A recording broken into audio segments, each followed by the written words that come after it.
Hi, I'm Andrew Seal. I'm CEO of Together, and welcome to the third of our new 15-minute masterclass series on employee advocacy, designed to be bite-sized because we know how busy everybody is. Today, I'm talking about how to make it easy for employees to be great advocates. To be great advocates, employees need to share quality, authentic content on social media on a consistent basis while building a strong, supportive network. Writing, sharing, engaging, connecting all need to become regular, if not daily, habits. We all know from trying to go to the gym or to learn a musical instrument how hard it is to develop and maintain good habits ourselves, let alone try and influence others. I first came across the notion of trying to help others develop and maintain good habits when working on social media campaigns for public health bodies and government transport campaigns.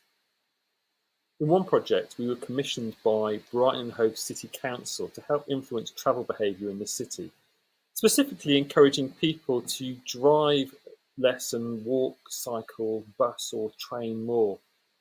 Advertising and public information materials were the traditional approaches to this, but as this quote from The Guardian highlights, these weren't even yielding the right results. This wasn't even getting noticed. I'll just read it out to you.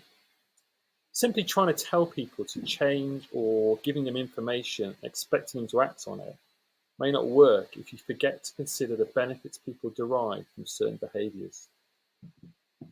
Now, we quickly realised that for many people, their travel behaviour was something they just did on autopilot. They're comfortable with how it works, what they were doing, and they just didn't think about it anymore. Any messaging about change wasn't cutting through to them. So we developed a strategy to encourage people to think about their travel habits with a theory that if perhaps they were more aware of them, they may be more receptive to new approaches. So we invited them to self-report and share their travel behaviour publicly in social media. So we created a hashtag for Twitter, this is in the days of Twitter, and we asked people, the public simply to tweet how they were travelling each day with a hashtag, #Twago, which was broken down from tweet as you go. There was no judgment on how they should travel. Now, this was in the very early days of Twitter, it's well over a decade ago, and things have changed. For a start, the hashtag wouldn't really work anymore. #Go doesn't quite have the same ring. But the campaign started a massive local conversation on Twitter, which was quite incredible. People were tweeting about their transport mode and their transport choice, thinking about how and why they travelled the way they were doing. We received honest feedback on local transport, and Twago prompted people to start scrutinising their habits by making them part of a wider community and by reflecting back to them on their own choices with no judgment or expectation. It was only the beginning of the journey of changing people's habits, but we managed to get nearly 20% of the local Twitter community engaging on the topic. It opened up an opportunity with a set of people who are now listening, interested, and open to the idea of change. They just needed a bit more help to get them to overcome their barriers and actually make that change. So it was now up to the council to take that next step. So why am I talking about this? Because in employee advocacy, we talk a lot about how to influence people's behaviour, how to influence employees' behaviour. How do we motivate employees to sign up to our programme? How do we motivate employees to spend the time to write great posts? How do we motivate employees to keep sharing? But as I said in my session last week, rewards and incentives aren't the right place to focus. Ultimately, this approach won't deliver the results you want. You need to try and stop trying to motivate your employees to share on social media. Why? Because changing someone's motivation is really hard. If they're in no way motivated to change their behaviour, rewards and incentives aren't going to drive any meaningful long-term change. In the way we did with the transport campaign I just mentioned, instead you need to draw out the people who are interested and open to building a new habit on LinkedIn, who are not currently motivated enough to get started. And then you need to focus on what you can change. how easy it is to do. Basically, the less motivated someone is, the easier you have to make it. Whereas if someone's already really motivated, it doesn't matter so much if it's a bit more difficult. So today I'm going to explore 3 techniques to make it easy for those interested employees to overcome any barriers they have and actually get started with this. So how do we make it easy?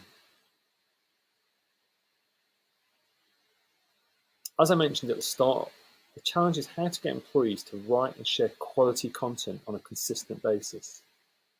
How do we make this easy? Because if you're not natural at this, posting on LinkedIn can be hard. Writing is hard. Posting consistently is hard, even if it's only once or twice a week. Most employees don't see themselves as creators or influencers.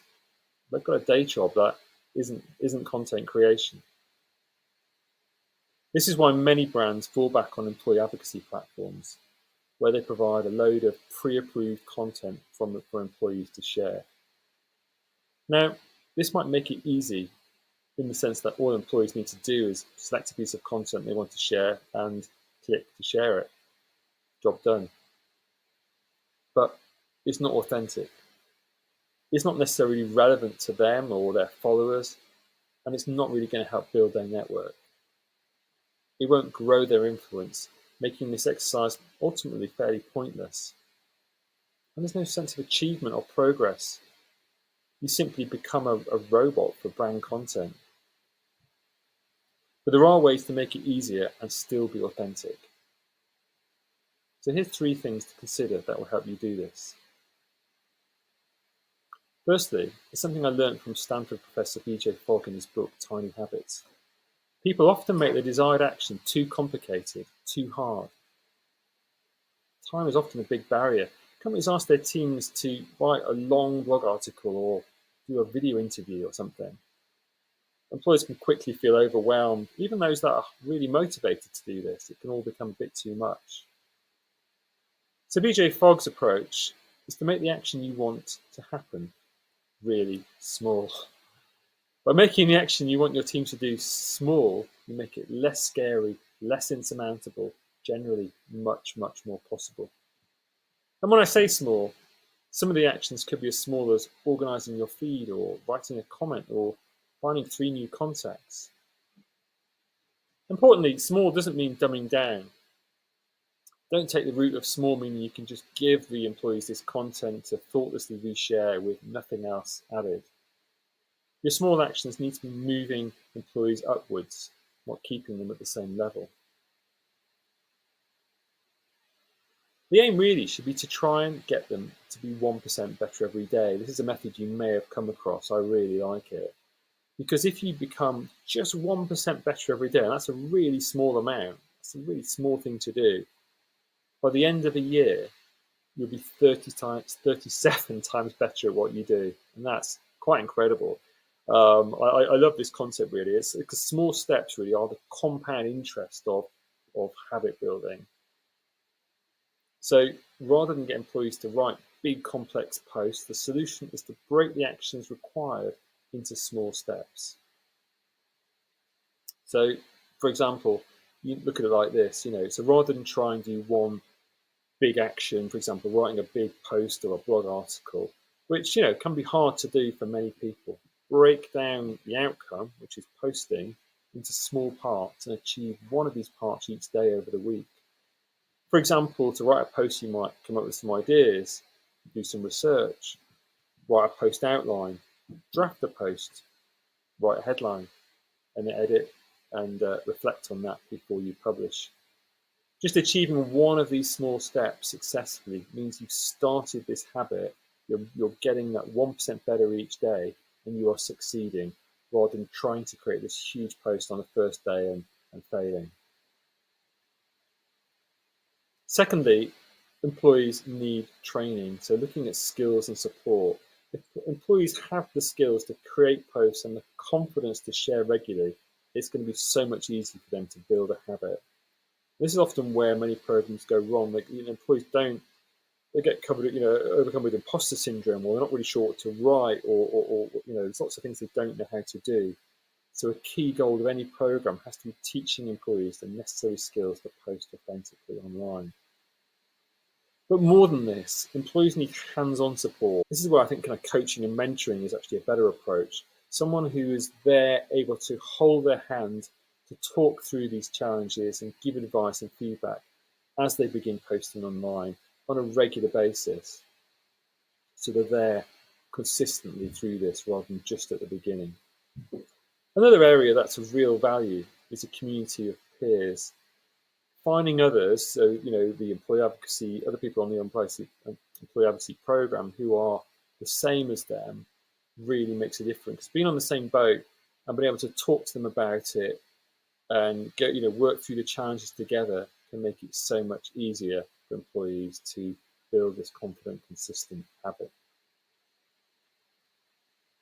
And then thirdly, and this is where most companies start, is tools.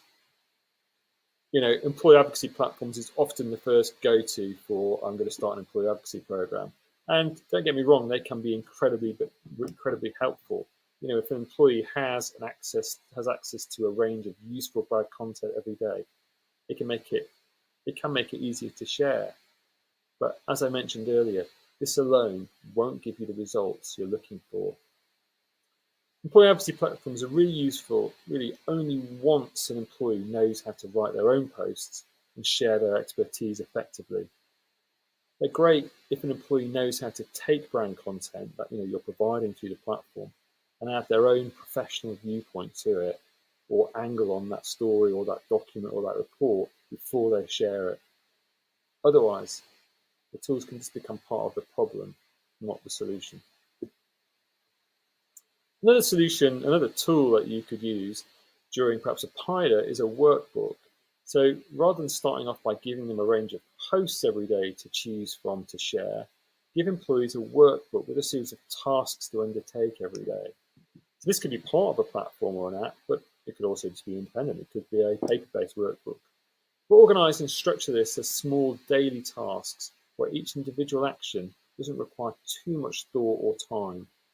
But by completing each, progress is made every day. Small steps, small bits of progress, and they really feel they're moving forward and getting somewhere. And that in itself is hugely motivational.